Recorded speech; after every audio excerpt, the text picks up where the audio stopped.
mugabo ndi kubona hano imbere yanjye, namwe ndamubabereka, namwe muri kugenda mumureba kuri screen zanyu, ngo yasanganywe uduhanga tw'abantu 24.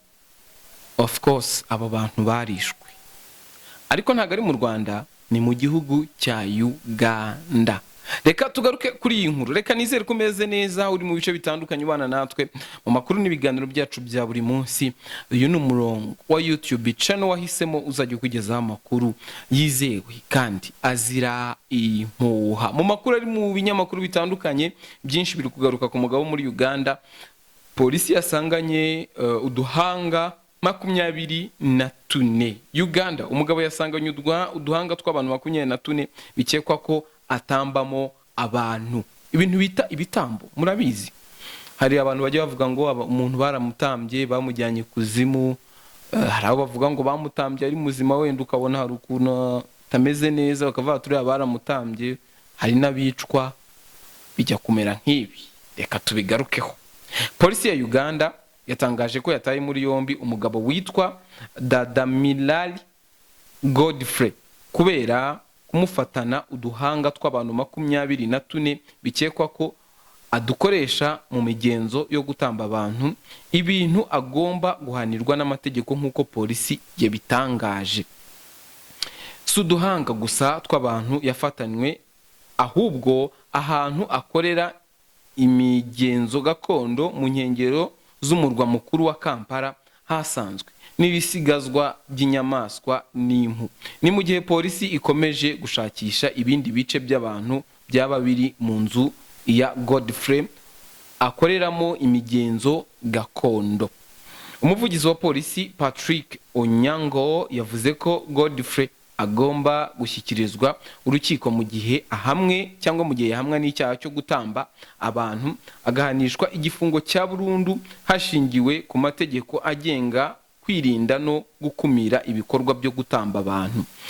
Amategeko agenga kwirinda no gukumira ibikorwa byo gutamba abantu avuga ko umuntu wese ufatanywe ibice by'umubiri w'umuntu cyangwa se ibikoresho bifite aho bihuriye no gutamba abantu agomba gushyikirizwa urukiko, yahamwa n'icyaha agahanishwa igifungo cya burundu. Uyu mugabo yemeye ko ari umuvuzi gakondo adatamba abantu, ariko ishyirahamwe ry'abavuzi gakondo ryahakanye ko rimuzi, rivuga ko ntaho rihuriye n'uyu mugabo.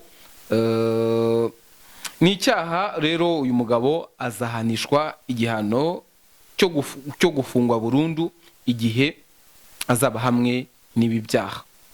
Uyu mugabo we yemeza ko ari umuvuzi gakondo nyine nk'ukuntu twari tubigarutseho. Ibi si ubwa mbere kandi bibaye muri Uganda, kuko muri Nyakanga polisi yabonye uduhanga 17 tw'abantu ahakorerwa imigenzo gakondo mu karere ka Mpingi ahagana ku birometero 41 uvuye i Kampala. Ibyo byose nibifitanye isano no gutamba abantu mu bikorwa by'imigenzo gakondo. Abantu bamwe mu bihugu byinshi bya Afrika bemera ko imigenzo gakondo ikoresha ibice by'imibiri y'abantu ibazanira amahirwe nko kugira ubukire cyangwa gutera umwaku abanzi babo. Bajyaga bivuga muri Uganda kera ngo barya abantu. Njye numva mu filime za Yanga, muri filime za Yanga kera avuga ati muzitondera abantu b'ibunyoro ngo barya abantu, ngo abanyoro nabo muri Uganda. None ahangaha biragaragara yuko batamba abantu. Ikindi kintu mbonye muri iyi nkuru nuko Uganda bisa nkaho ibintu byo gutamba abantu bakicwa bisa nkaho byamaze kumenyerwa, kuko iyo icyaha gikorwa kenshi bagitorera itegeko. Uri kubona nk'iki cyaha mu Rwanda gikozwe mu Rwanda nyine bagafatana umuntu duhanga tungana kuriya, bamuhanisha igihano cyo kwica, bamuhana nyine nk'umuntu wishe abantu. Ariko muri Uganda hanga ntago baraza kuza kumuhanisha igihano cyo kwica umuntu, ahubwo baraza kuza kumuhanisha igihano cyo gutamba. Nuvuga ngo ni ibintu byamaze kumenyerwa cyangwa byamaze kuba ari byinshi ku buryo mu nteko abadepite bateranye bagashyiraho igihano bahanisha umuntu ugaragayeho nk'aho atanga ibitambo, atamba abantu. Ni ukuvuga ngo hari igihano cy'umwihariko gihabwa aba bantu batamba abantu cyangwa abavuzi gakondo. Nubwo abavuzi gakondo bihakanye uyu mugabo, ariko bikunze gukoreshwa muri bano bavuzi gakondo, uyu dushaka kumwita nk'umupfumu wahariye.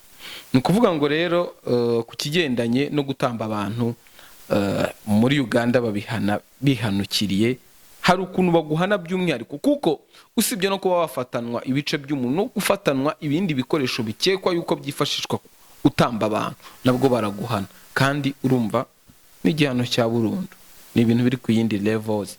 Musengera abavandimwe b'Abagande ko baravuga ngo iyo umuturanyi arwaje ibinyoro nawe ujye uruta abantu bazi Ikinyarwanda. Musengera abavandimwe b'Abagande hato uyu muco mubi wo gutamba utazagera mu Rwanda.